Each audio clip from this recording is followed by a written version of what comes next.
इस वक्त सरकारी मुलाजमीन जहां अवामी तनकीद की जद में हैं, वहीं हुकूमती रेडार पर भी आ गए हैं। FBR जराये के मुताबिक सरकारी मुलाजमीन की पेंशन्स कटौती का फैसला कर लिया गया है और कुछ जराये तो ये भी क्लेम कर रहे हैं कि सरकारी मुलाजमीन की पेंशन्स को सिरे से खत्म करने का फैसला कर लिया गया है। पेशतर इससे कि इस खबर को अनफोल्ड करें, आपको याद होगा कि साबिक वजीर आजम और चेयरमैन PTI अपने दौर के अंदर ये कह चुके कि सरकारी मुलाजमत तो असल में तबाही का रास्ता है। और फिर पेंशन्स के हवाले से पहले रेलवे मुलाजमीन के ऊपर भी ये खबर बिजली बनकर गिरी और उसके बाद उन्होंने प्रैक्टिकली इसको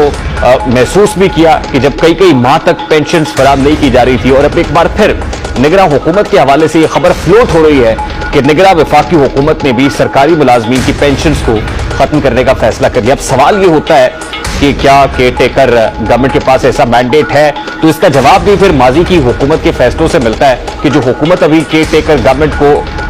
इक़्तिदार सौंप कर गई है, वो केयर टेकर गवर्नमेंट के हाथ भी मजबूत करके गई है, खासतौर पे इकोनॉमिक डोमेन के अंदर। यानी आने वाले दिनों में ये निगरां वफाकी हुकूमत कुछ ऐसे अहम फैसले कर सकती है जिसकी तवक्को एक आम आदमी को या सरकारी मुलाजिम को कम अज कम नहीं है, लेकिन उसका जवाब भी खुद केयर टेकर गवर्नमेंट को फराहम किया गया है। तो आने वाले दिनों में जहां बहुत से लोगों पर उफ्ताद गिरेगी और फिर अपनी किटी को स्ट्रॉन्ग करने की कोशिश करेगी, तो वहीं पर कुछ ऐसे फैसले भी हो सकते हैं जो गैर मुतवक्के होंगे। और कम अज कम ये फैसला सरकारी मुलाजमीन के लिए तो बेहतर नहीं होगा, लेकिन इसके लिए मोडालिटीज भी तय की जा रही हैं कि कितनी सर्विस करने वाले पर ये होगा। यानी अगर कोई 10 साल तक रिटायर हो गया हुआ है या 25 साल उसकी रिटायरमेंट को हो गए हैं और वो 10 साल रिटायरमेंट वाले के ऊपर एक कदम लगानी है या फिर 25 साल वाले पर, तो बहुत सारी चीजों का भी तय होना बाकी है। ये खबर है जो अभी